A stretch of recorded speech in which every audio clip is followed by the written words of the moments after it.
Hello दोस्तों, एक बार फिर से स्वागत है आपका इस नए वीडियो लेक्चर में। तो आज की इस वीडियो लेक्चर में हम लोग बात करने वाले हैं रेडार के बारे में। ठीक है, रेडार सिस्टम के बारे में आपको बहुत सारा नॉलेज इस वीडियो लेक्चर में मिलने वाला है। तो प्लीज़ वीडियो को लास्ट तक देखिएगा, आपको बहुत सारा नॉलेज इस वीडियो लेक्चर में मिलने वाला है। तो सबसे पहले हम लोग बात करते हैं कि इस नए वीडियो लेक्चर में कौन कौन से टॉपिक को कवर करेंगे। तो रेडार में सबसे पहला जो टॉपिक होगा हम लोग का बेसिक नॉलेज। ठीक है, रेडार का बेसिक सबसे पहला हम लोग देखा जाएगा। फिर रेडार कैसे काम करता है, कैसे वर्क करता है, इसका वर्किंग प्रिंसिपल देखा जाएगा। ठीक है, उसके बाद इसका ब्लॉक डायग्राम देखा जाएगा, कौन कौन से एलिमेंट होते हैं उन रेडार के ब्लॉक डायग्राम में, कौन कौन से एलिमेंट होते हैं और उन एलिमेंट का क्या क्या और उनका क्या काम होता है, उन एलिमेंट का क्या वर्क होता है, इसको हम लोग समझेंगे। उसके बाद रेडार का एडवांटेज क्या होता है, डिसएडवांटेज क्या होता है, एप्लीकेशन कहाँ कहाँ पे है इसका, और लास्ट में देखा जाएगा रेडार रेंज इक्वेशन। इन सारे टॉपिक को हम लोग बारी बारी से कवर करेंगे, तो प्लीज़ वीडियो को लास्ट तक देखिएगा। बहुत सारा नॉलेज आपको इस वीडियो लेक्चर में मिलने वाला। तो चलिए शुरू करते हैं और जानते हैं रेडार का बेसिक नॉलेज। सबसे पहले रेडार का फुल फॉर्म क्या होता है? Radio detection and ranging. ठीक है, रेडार का फुल फॉर्म क्या होता है? Radio detection and ranging. ठीक है, इसके बाद देखते हैं हम लोग नेक्स्ट टॉपिक, नेक्स्ट पॉइंट हम लोग देखते हैं। Radar is an object detection system that uses radio waves to determine the range, angle and velocity of object. तो जो रेडार होता है वो क्या होता है? आपका ऑब्जेक्ट डिटेक्शन सिस्टम होता है। ठीक है, किसी भी ऑब्जेक्ट को डिटेक्ट करने के लिए हम लोग किसका यूज़ करते हैं? रेडार का यूज़ करते हैं। तो रेडार क्या होता है? आपका एक ऑब्जेक्ट डिटेक्शन सिस्टम होता है जो रेडियो वेव्स का यूज़ करता है। ठीक है, सिग्नल को ट्रांसमिट करने के लिए और फिर रिसीव करने के लिए रेडियो वेव्स का यूज़ करता है। रेडियो वेव को रेडिएट करता है, फिर रेडियो वेव को रिसीव भी करता है। ठीक है, और जो रेडार होता है उससे हम लोग क्या फाइंड कर सकते हैं? रेंज फाइंड कर सकते हैं, एंगल फाइंड कर सकते हैं और वेलोसिटी फाइंड कर सकते हैं। कोई भी ऑब्जेक्ट है उसका रेंज कितना है, उसका डिस्टेंस कितना है, जो रेडार सिस्टम लगा हुआ है वहाँ से उस ऑब्जेक्ट का रेंज कितना है, इसको भी डिटरमाइन कर सकता है। उसके बाद उसका एंगल, किस एंगल से वो ऑब्जेक्ट रखा हुआ है या फिर आ रहा है, उसको फाइंड करेगा। और उस ऑब्जेक्ट का वेलोसिटी क्या है, उसका वेग क्या है, इसको भी फाइंड कर देगा रेडार। ठीक है, तो बहुत सारे देश इस समय रेडार का यूज़ कर रहे हैं। जैसे सेकेंड वर्ल्ड वार के समय में इसका जो है खोज हुआ था। जो रेडार सिस्टम है उसका सेकेंड जो वर्ल्ड वार हुआ था उसी के बीच में इसका खोज हुआ था। वो भी कई सारे देश ऐसे थे जो रहस्यमयी तरीके से इसका खोज किए थे। ठीक है, ताकि दूसरे देश इसका पता ना पाए और हम लोग इसका यूज़ कर सकें। अब हम लोग देखते हैं next point. Radar was developed secretly for military use by several Nations in period before second world war. तो मैंने पहले बताया है कि जो रेडार है उसको कई सारे देश ने सेकेंड वर्ल्ड वार के समय में रहस्यमयी तरीके से मिलिट्री यूज के लिए इसको डेवलप कर दिया था। ठीक है, लेकिन कुछ ही ऐसे कंट्री थे जो डेवलप कर पाए थे उस समय। अगला टॉपिक जो है, it can be detect aircraft, ships, spacecraft, guided missiles, motor vehicles और वेदर इंफॉर्मेशन। तो ये सारे डिटेक्ट कर सकता है क्या आपका रेडार? रेडार क्या डिटेक्ट कर सकता है आपका? कोई भी एयरक्राफ्ट है तो उसको डिटेक्ट करेगा, उसका रेंज बता देगा कि वो किस डिस्टेंस पे है, उसका एंगल किस एंगल से आ रहा है, उसका वेलोसिटी किस स्पीड से आ रहा है या किस वेलोसिटी से वो एयरक्राफ्ट आ रहा है, इसको भी फाइंड कर देगा। फिर किसी भी शिप को डिटेक्ट कर सकता है, या फिर स्पेस क्राफ्ट हुआ या किसी दुश्मन का जहाज हुआ ना, तो उसको फाइंड करेगा क्या रेडार सिस्टम। ठीक है, गाइडेड मिसाइल हुआ, कोई भी देश किसी दूसरे देश पे हमला कर रहा है तो उसको भी फाइंड करेगा और अपने जो गाइडेड मिसाइल है उसको उसके द्वारा उसको नष्ट कर देगा। ठीक है, मोटर व्हीकल्स में भी इसका यूज होता है। और मोस्ट होता है आपका वेदर इंफॉर्मेशन। तो बहुत सारे देश जो रेडार सिस्टम होता है उसका यूज़ किस लिए करते हैं? वेदर इंफॉर्मेशन के लिए, कि आने वाला दिन कैसा होगा, धूप होगा, छाया होगा, कैसा होगा। ठीक है, तो ये सारे बेसिक नॉलेज है रेडार सिस्टम के। इसके बाद हम लोग देखते हैं वर्किंग प्रिंसिपल, रेडार का वर्किंग कैसे वर्क करता है। तो यहाँ पे देखेंगे मैंने एक सिंपल सा फिगर बनाया है। यहाँ पे देखेंगे आपका एक रेडार सिस्टम है, पूरा सिस्टम है। इसके रेडार सिस्टम में कई सारा ब्लॉक आ गया है। अभी ब्लॉक डायग्राम में लोग देखेंगे कि रेडार सिस्टम में कौन कौन से ब्लॉक होते हैं। ठीक है, यहाँ पे आपका लगा हुआ है ट्रांसमीटर और रिसीवर एंटीना। ठीक है, वो जो एंटीना लगा हुआ है वो दोनों काम कर सकता है, सिग्नल को ट्रांसमिट भी कर सकता है और रिसीव भी कर सकता है। और यहाँ पे मान लेते हैं कोई मिसाइल है, कोई एयरक्राफ्ट आ रहा है जो दुश्मन है, उसका जो मिसाइल्स है वो आ रहा है, इसको मान लेते हैं हम लोग टारगेट। ठीक है, ये टारगेट आ रहा है। तो यहाँ से क्या होता है कि जो यहाँ पे एंटीना है वो रेडियो वेव्स को रेडिएट करता है। ठीक है, ये जो एंटीना है ट्रांसमीटर एंटीना या फिर रिसीवर एंटीना इसको कह सकते हैं, सिंपल आप कहिए एंटीना है जो, और यहाँ से रेडियो वेव्स को ट्रांसमिट करेगा। ठीक है, रेडियो वेव को ट्रांसमिट करेगा और कहाँ पे जाएगा, आपका जो टारगेट है उससे क्या होगा, रिफ्लेक्ट होगा। ठीक है, जब एंटीना रेडियो वेव्स को रेडिएट करेगा या ट्रांसमिट करेगा और कहाँ पे जाएगा, आपका जो टारगेट आ रहा है उससे क्या होगा, रेडिएट होगा, उससे रिफ्लेक्ट होगा। ठीक है, जो यहाँ पे टारगेट है उससे रिफ्लेक्ट होगा और फिर से उस रेडार सिस्टम के पास फिर से आएगा। ठीक है, और रेडार सिस्टम का जो रिसीवर का एंटीना है या फिर जो एंटीना यहाँ पे लगा हुआ है फिर से उस सिग्नल को रिसीव कर लेगा और फिर से यहाँ पे जो रेडार सिस्टम है यहाँ पे एक डिस्प्ले लगा होता है और डिस्प्ले पे फाइंड कर देगा कि वो जो टारगेट आ रहा है किस डायरेक्शन में है, उसके बाद इसकी वेलोसिटी क्या है या फिर इसकी स्पीड क्या है और किस रेंज पे है, वो किस डिस्टेंस पे है, ये सब फाइंड कर देगा क्या, रेडार सिस्टम। तो यही सिंपल इसका वर्किंग होता है। यहाँ पे जो एंटीना है, जो रेडार सिस्टम का एंटीना है, वो क्या करेगा, रेडियो सिग्नल को रेडिएट करेगा और कहाँ पे चला जाएगा, रेडिएट होते हुए टारगेट के पास जाएगा। जो टारगेट आ रहा है हम लोगों के पास उसको क्या, उससे क्या होगा, रिफ्लेक्ट होगा रेडियो सिग्नल और रिफ्लेक्ट होके फिर से कहाँ पे आएगा, जो एंटीना है वहाँ पे आएगा। एंटीना इसको रिसीव करेगा और भेज देगा कहाँ पे, रेडार सिस्टम के पास। वहाँ पे रेडार सिस्टम में आपका डिस्प्ले लगा होता है, डिस्प्ले पे शो हो जाएगा कि जो भी टारगेट हम लोग का है वो उसका रेंज कितना है, उसके बाद इसका एंगल कितना है, किस एंगल से वो आ रहा है या फिर इसकी वेलोसिटी कितना है, इसको भी फाइंड कर देगा आसानी से। तो सिंपल यही है इसका वर्किंग प्रिंसिपल रेडार का। इसके बाद देखते हैं हम लोग रेडार का ब्लॉक डायग्राम। तो सबसे पहला जो ब्लॉक है वो आपका आरएफ जनरेटर है। यहाँ पे क्या होगा, रेडियो फ्रिक्वेंसी को जनरेट करेगा। ठीक है, भेज देगा कहाँ पे, ट्रांसमीटर के पास। ट्रांसमीटर कहाँ पे जाएगा, इसका जो ट्रांसमीटर है वो कहाँ पे जाएगा, डुप्लेक्सर के पास। ठीक है, डुप्लेक्सर के पास जाएगा, फिर से यहाँ पे एंटीना लगा हुआ है, डुप्लेक्सर सिग्नल को यहाँ पे भेज देगा एंटीना के पास और ये भेज देगा जहाँ भी टारगेट हम लोग का है वहाँ से रेडियो सिग्नल को भेज देगा एंटीना। ठीक है, उसके बाद क्या होगा, फिर से जो यहाँ पे रेडियो सिग्नल रेडिएट हुआ था एंटीना से, वो जो टारगेट है हम लोगों का, यहाँ पे जो टारगेट है उससे फिर रिफ्लेक्ट होगा और फिर से आ जाएगा इसी एंटीना का पास। ठीक है, जो एंटीना यहाँ पे लगा हुआ है, फिर से इस सिग्नल को, जो रिफ्लेक्टेड सिग्नल है जो टारगेट से रिफ्लेक्ट हो रहा है, फिर से एंटीना इसको रिसीव कर लेगा और भेज देगा कहाँ पे, डुप्लेक्सर के पास। डुप्लेक्सर इसको भेज देगा कहाँ पे, रिसीवर के पास। रिसीवर कहाँ पे भेज देगा, इसको डिस्प्ले कर देगा कि इस एंगल से जो टारगेट है वो आ रहा है, इसकी वेलोसिटी इतनी है, उसके बाद इसका जो रेंज है इतना है। ठीक है, तो इस तरह से इसका ब्लॉक डायग्राम है। तो सबसे पहला जो ब्लॉक होता है आरएफ जनरेटर का होता है, फिर ट्रांसमीटर का होता है, फिर डुप्लेक्सर का होता है। ठीक है, फिर यहाँ पे आपका रिसीवर लगा होता है, फिर यहाँ पे डिस्प्ले होता है और यहाँ पे ट्रांसमीटर और रिसीवर एंटीना होता है। ठीक है, तो ये सिंपल ब्लॉक डायग्राम है, बहुत अच्छा ब्लॉक डायग्राम है, बहुत सिंपल है, आप एग्जाम में इसको बना सकते हैं, रेडार का block diagram.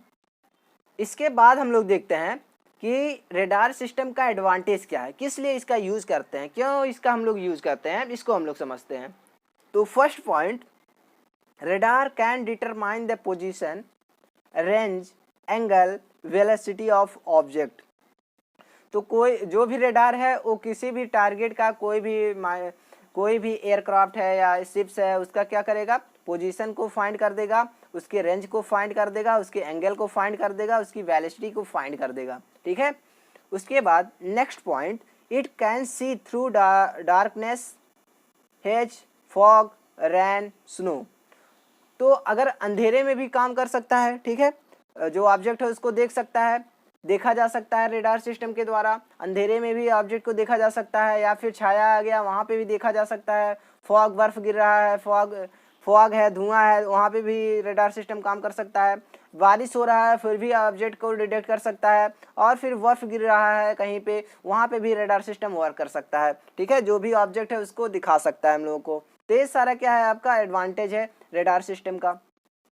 Next point, it can target several object at the same time. एक ही समय पर कई सारे ऑब्जेक्ट को भी टारगेट कर सकता है। ठीक है, आपके स्क्रीन पे आ रहा है, आप देख सकते हैं, आपका जो डिस्प्ले कर रहा है यहाँ पे देखेंगे तो ऑब्जेक्ट में आपने देखेंगे कि कई सारा यहाँ पे एयरक्राफ्ट जो इस तरह से बना हुआ है। ठीक है, यहाँ पे देखेंगे कई सारा जो है जो टारगेट है वो आ रहा है। देख सकते हैं यहाँ पे जो बुद्धि है ये सब क्या है टारगेट है, आपके स्क्रीन पे आ रहा है जो रियल फिगर है। और इस तरह से इसका जो रेडार होता है उसका होता है क्या डिस्प्ले, यहाँ पे देख सकते हैं आपके स्क्रीन पे आ रहा है। अगला जो एडवांटेज है क्या है, it is cheaper as compare to other system.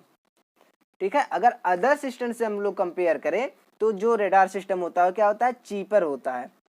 Next point, it is fully wireless. तो रेडार सिस्टम होता है वो फुल्ली वायरलेस होता है। ठीक है, फुल्ली वायरलेस की तरह वर्क करता है रेडार सिस्टम।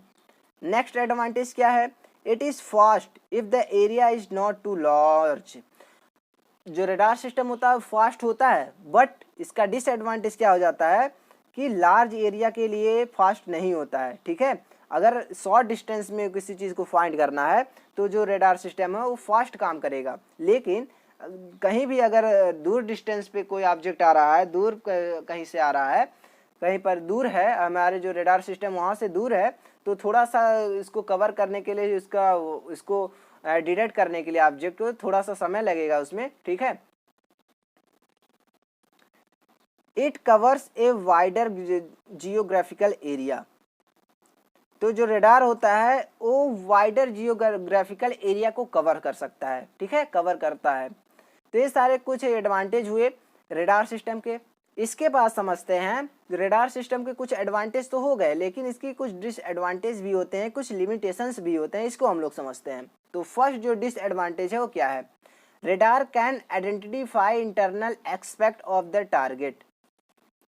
ठीक है, तो रेडार क्या नहीं कर सकता है, मान लेते हैं कोई ऑब्जेक्ट है, कोई टारगेट हम लोग की तरफ आ रहा है, तो उस टारगेट में कितने आदमी बैठे हुए हैं, या फिर कोई एयरक्राफ्ट है या फिर कोई शिप है तो इसमें कितने आदमी बैठे हुए हैं, उसका वजन कितना है, उसमें भी कई सारे जो गन्स हैं या गोला बारूद है उसमें रखा हुआ कि नहीं रखा हुआ है, ये सब डिटेक्ट नहीं कर सकता है। सिर्फ क्या डिटेक्ट करेगा, उसका पोजीशन क्या है, उसका रेंज क्या है, उसका एंगल क्या है, किस स्पीड से आ रहा है, किस वेलोसिटी से आ रहा है, ये सब फाइंड करता है रेडार। लेकिन उसके जो इंटरनल पार्ट होते हैं, जैसे उस एयरक्राफ्ट का कोई वजन कितना है, वेट कितना है, उसके बाद उसमें कितने आदमी बैठे हुए हैं, क्या क्या वो रखे हुए हैं, ये सारे को आइडेंटिफाई नहीं कर पाता है रेडार। ठीक है, तो ये हो गया आपका डिसएडवांटेज। नेक्स्ट क्या है disadvantage, it can not is the colour of the object. जो भी ऑब्जेक्ट है उसका कलर फाइंड नहीं कर सकता है। ठीक है, उसको पहचान नहीं सकता है। जो रेडार सिस्टम है वो क्या नहीं कर सकता है, जो भी ऑब्जेक्ट है, जो भी टारगेट है, उसका कलर क्या है इसको फाइंड नहीं कर सकता है, इसको नहीं पहचान सकता है। नेक्स्ट पॉइंट क्या है, it can not resolve in details like the human eye expensively at short distance. तो क्या नहीं कर सकता है, ह्यूमन आइज की तरह काम नहीं कर सकता है। जैसे शॉर्ट डिस्टेंस में हम लोग बात करें तो इट कैन नॉट रिसॉल्व नहीं कर सकता है इन डिटेल लाइक ह्यूमन, जैसे ह्यूमन की आँख काम करता है, जो हम लोग का जो आँख है, जो आई है, वो जिस तरह से काम करता है उस तरह से काम नहीं कर पाएगा रेडार सिस्टम। ठीक है, तो ये भी इसका डिसएडवांटेज है। नेक्स्ट क्या है disadvantage, it takes more time to lock and on an object. उस ऑब्जेक्ट को सर्च करने में, लॉक करने में थोड़ा समय लगता है, तो ये भी इसका डिसएडवांटेज है रेडार सिस्टम का। ठीक है, जो भी टारगेट हम लोग को उसको फाइंड करने में कुछ समय लगता है, उसको लॉक करने में कुछ समय लगता है, ये भी इसका डिसएडवांटेज है। नेक्स्ट पॉइंट क्या है, it has a shorter range. तो रेडार जो सिस्टम है उसका जो रेंज है वो शॉर्टर होता है, शॉर्ट रेंज में इसके यूज किया जाता है। नेक्स्ट पॉइंट क्या है, it is not very accurate. ठीक है, बहुत ज़्यादा एक्यूरेसी प्रोवाइड नहीं कर पाता है रेडार सिस्टम। ठीक है, एक्यूरेट नहीं होता है ज़्यादा। नेक्स्ट पॉइंट क्या है, it can be interrupted by other signal. ये भी इसका मेजर डिसएडवांटेज है कि रडार जो सिस्टम होता है वो अदर सिग्नल से इंटरप्ट हो जाता है, विचलित हो जाता है। जैसे कि आज के समय में जो एयरक्राफ्ट आ रहे हैं वो दुश्मन को रडार सिस्टम है उसको चकमा देने के लिए कई सारे वेव्स को रेडिएट करते हैं, उसी मिसाइल से या फिर उसी एयरक्राफ्ट से कई सारे वेव्स को रेडिएट कर देते हैं ताकि जो रडार सिस्टम है उसको खोज ना पाए। ठीक है, तो ये भी इसका डिसएडवांटेज है रडार सिस्टम का। अगला, it can not use beyond the ionosphere. Ionosphere के बाहर इसका यूज नहीं किया जा सकता है। ठीक है, इसका भी जो मेजर डिसएडवांटेज है ये भी है रडार सिस्टम का कि आयनो जो स्फीयर है, जो आयन मंडल है, उसके बाहर इसका यूज नहीं किया जा सकता है। अब हम लोग देखते हैं एप्लीकेशन या फिर यूजर। जो रडार सिस्टम है उसका एप्लीकेशन कहाँ पे है या फिर इसका यूज कहाँ पे होता है, इसको हम लोग समझते हैं। तो सबसे पहले हम लोग देखते हैं मिलिट्री एप्लीकेशन में, मिलिट्री जो होते हैं वो कहाँ कहाँ इसका यूज करते हैं रडार का। तो फर्स्ट पॉइंट है detecting and raising of enemy target. जो भी शत्रु के जो जहाज हैं या एयरक्राफ्ट हैं उनको डिटेक्ट करने के लिए जो मिलिट्री होते हैं वो इसका यूज़ करते हैं रडार का। नेक्स्ट पॉइंट क्या है, डायरेक्शन मिसाइल्स। जो भी मिसाइल हैं उसको उस डायरेक्शन में करने के लिए, उस डायरेक्शन उस टारगेट की तरफ डायरेक्ट करने के लिए भी किसका यूज होता है, रडार का यूज होता है। नेक्स्ट पॉइंट क्या है, aiming guns at aircraft and ship. जो भी एयरक्राफ्ट या दुश्मन का जो शिप हमारे तरफ आ रहा है उस पे जो है गन को एम करने के लिए, उस पे निशाना लगाने के लिए हम लोग यूज़ करते हैं किसका, हम लोग यूज़ नहीं करते हैं, मिलिट्री वाले इसका यूज़ करते हैं। ठीक है, नेक्स्ट पॉइंट क्या है, बम्बिंग शिप्स एयरक्राफ्ट और सिटीज इवन द नाइट। रात के समय में कहीं किसी भी शिप पर बम गिराना हो या फिर एयरक्राफ्ट पे बम गिराना हो या फिर किसी सिटी पर बम गिराना हो, ठीक है, तो रडार का यूज़ करके हम आसानी से गिरा सकते हैं उस स्थान पे। तो ये सारे क्या हैं आपके मिलिट्री एप्लीकेशन है। सिविलियन एप्लीकेशन में कहाँ कहाँ इसका यूज होता है रडार का। तो first point, radar altimeters for determine the height of the plane above the ground. तो ग्राउंड से उस प्लेन की हाइट कितना है इसको फाइंड करने के लिए भी रडार का यूज़ करते हैं। जैसे जहाँ पे भी मान लेते हैं जो एयरपोर्ट है वहाँ पे क्या होता है कि वहाँ पे भी रडार सिस्टम होता है ताकि फाइंड किया जा सके कि जो हवाई जहाज़ जो आ रहा है, जो एयरक्राफ्ट आ रहा है, उसका ग्राउंड से कितना डिस्टेंस है। ठीक है, उसका जो एयरक्राफ्ट है और ग्राउंड इसके बीच का कितना डिस्टेंस है, कितनी हाइट है, इसको भी डिटरमाइन करने के लिए हम लोग यूज़ करते हैं किसका, रडार का। तो ये क्या है आपका सिविलियन एप्लीकेशन है। नेक्स्ट क्या है, navigational aid on ground and sea. इसका यूज हम लोग ग्राउंड में भी कर सकते हैं और सी लेवल पे भी कर सकते हैं। Next, airborne radar for satellite surveillance. तो एयरब्रोन जो रडार होता है उसका यूज हम लोग कहाँ पे करते हैं, सैटेलाइट सर्विलांस में भी इसका यूज किया जाता है। ठीक है, तो ये सारे कुछ हो गए सिविलियन एप्लीकेशन। लोग देखने वाले हैं रडार रेंज इक्वेशन, बहुत ही इंपॉर्टेंट टॉपिक है रडार रेंज इक्वेशन। तो एक रेंज होता है, कि इस रेंज तक हम लोग किसी भी ऑब्जेक्ट को डिटरमाइन कर सकते हैं। तो इस फार्मूले को हम लोग डिराइव करेंगे कि तो उसका फार्मूला जो है जो का कितना होगा। ठीक है, इसको हम लोग फाइंड करेंगे। तो सबसे पहले हम लोग देख लेते हैं, यहाँ पे देखेंगे आपका ये रडार सिस्टम है। इसको मैंने पहले ही इसका वर्किंग बता दिया है कि किस तरह वर्क करता है। यहाँ पे आपका एंटीना लगा हुआ है। ठीक है, ये ट्रांसमीटर रिसीवर एंटीना है। यहाँ पे रिसीव भी कर सकता है एंटीना और ट्रांसमिट भी कर सकता है। रेडियो वेव्स को ट्रांसमिट करेगा, यह आपका टारगेट।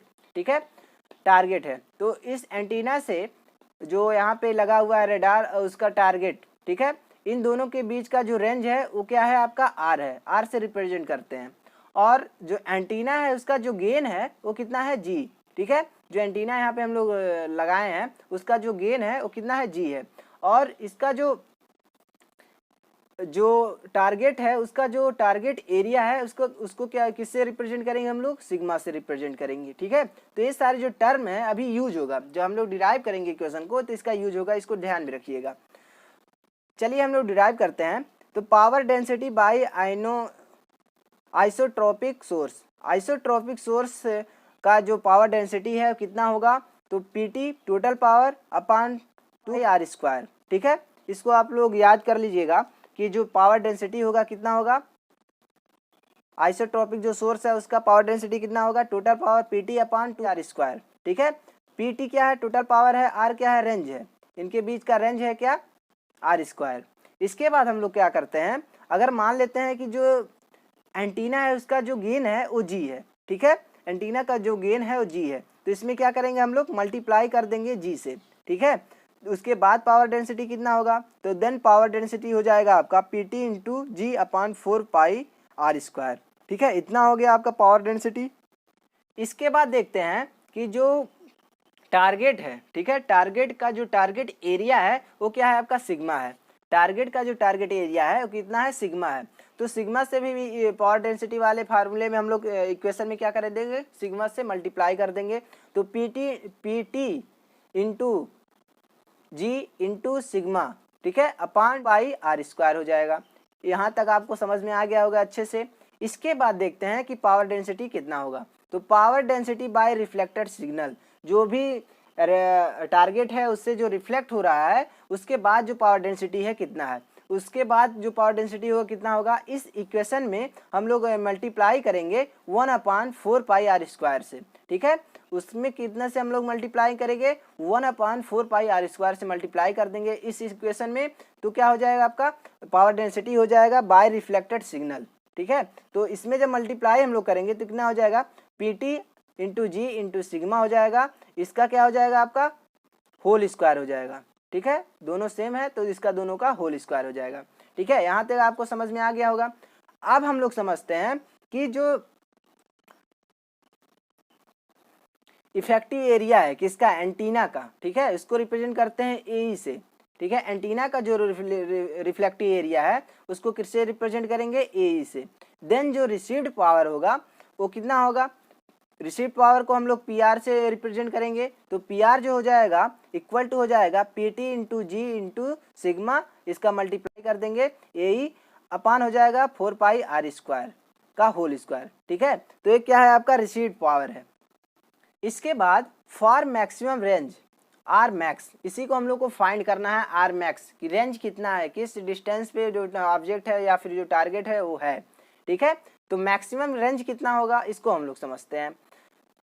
तो for maximum range received signal PR मैंने बताया कि रिसीव्ड सिग्नल है, PR इक्वल टू कितना हो जाएगा, S मिनिमम। S मिनिमम क्या है आपका, मिनिमम डिटेक्टेबल सिग्नल है। ठीक है, S मिनिमम क्या है आपका, मिनिमम डिटेक्टेबल सिग्नल है। तो यहाँ पे फॉर जो मैक्सिमम रेंज है आर मैक्स जो है उसके लिए क्या हो जाएगा, जो रिसीव्ड सिग्नल है, जो पावर रिसीव्ड सिग्नल है PR जो है इक्वल टू हो जाएगा S मिनिमम। ठीक है, S मिनिमम इक्वल टू कहाँ क्या हो जाएगा आपका, तो यहाँ पे दोनों इक्वल टू हो जाएगा, इक्वल टू PR। ठीक है, PR इक्वल टू हो जाएगा S minimum equal to PT into G into sigma AE upon 4π² हो जाएगा और R पे पावर 4 मैक्स हो जाएगा। ठीक है, इसके बाद इसको हम लोग इधर भेजेंगे। ठीक है, R मैक्स को इधर भेजेंगे, इसको इधर भेज देंगे, तब क्या होगा, R मैक्स इक्वल टू हो जाएगा PT into G into sigma into AE upon 4π² into S minimum. और इधर जब जाएगा ये, ठीक है, तो यहाँ पे जो ऊपर जाएगा ये जो R पे पावर 4 है वो क्या हो जाएगा, 1/4 हो जाएगा। ठीक है, इसका जो टोटल का पावर होगा 1/4 होगा। यही मेन इक्वेशन है रेडार के लिए। ठीक है, यही मेन इक्वेशन है किसका, रेडार के लिए। मैक्सिमम रेंज जो इक्वेशन है यही मेन है आपका। अब हम लोग समझते हैं फॉर पैराबोलिक एंटीना, जो हम लोग एंटीना का यूज़ कर रहे हैं रेडार सिस्टम में, पैराबोलिक अगर हम लोग एंटीना का यूज़ करें तब इसका इक्वेशन कितना होगा। तो इसका जो पैराबोलिक एंटीना है उसका जो गेन होता है कितना होता है, G इक्वल टू होता है 4πAE अपान λ²। ठीक है, अब क्या करेंगे, यहाँ पे जो G है इसको, इस वैल्यू को हम लोग रख देंगे इसी इक्वेशन में, इस वैल्यू को हम लोग रख देंगे। तो यहाँ पे क्या हो जाएगा आपका, जो R मैक्स हो जाएगा, R मैक्स इक्वल टू हो जाएगा PT और G के स्थान पे इसको पुट कर देंगे। ठीक है, 4πAE अपान λ² इंटू सिग्मा AE हो गया अपान 4π² हो गया और S मिनिमम हो गया अपान जो पावर है 1/4 है। ठीक है, अब क्या करेंगे, इसको नीचे लाएंगे तब कितना हो जाएगा, यहाँ पे देखेंगे तो एक 4π और एक 4π यहाँ पे कैंसिल हो जाएगा। ठीक है, तो इक्वल टू बचेगा PT बच जाएगा, सिग्मा बच जाएगा इंटू AE बच जाएगा। ठीक है, ए से यहाँ पे क्या हो जाएगा, ए स्क्वायर हो जाएगा, 2 बार ए है, ठीक है। इसके अपान क्या बचा, 4 पाई बच गया। फिर यहाँ पे जो लेमडा स्क्वायर है वो नीचे आएगा तो लेमडा स्क्वायर हो जाएगा, फिर एस मिनिमम हो जाएगा और पावर हो जाएगा 1/4, ठीक है। तो पैराबोलिक एंटीना का जो यूज करेंगे तो इसका जो रेडार रेंज इक्वेशन है वो कितना हो जाएगा, ए वाला हो जाएगा। जो हम लोग नॉर्मल एंटीना का यूज करते हैं रेडार में, तो जो रेडार रेंज इक्वेशन होता है यही है। तो रेडार रेंज इक्वेशन के लिए जो मेन फार्मूला है यही है, ठीक है। तो आई होप यह वीडियो लेक्चर आपको अच्छे से समझ में आया होगा रेडार सिस्टम के बारे में। तो मिलते हैं नेक्स्ट वीडियो में, तब तक अपना ख्याल रखें, अपनों का ख्याल रखें और खुश रहें, मस्त रहें, पढ़ते रहें। वीडियो को ज़्यादा से ज़्यादा शेयर करें। थैंक यू सो मच, जय हिंद।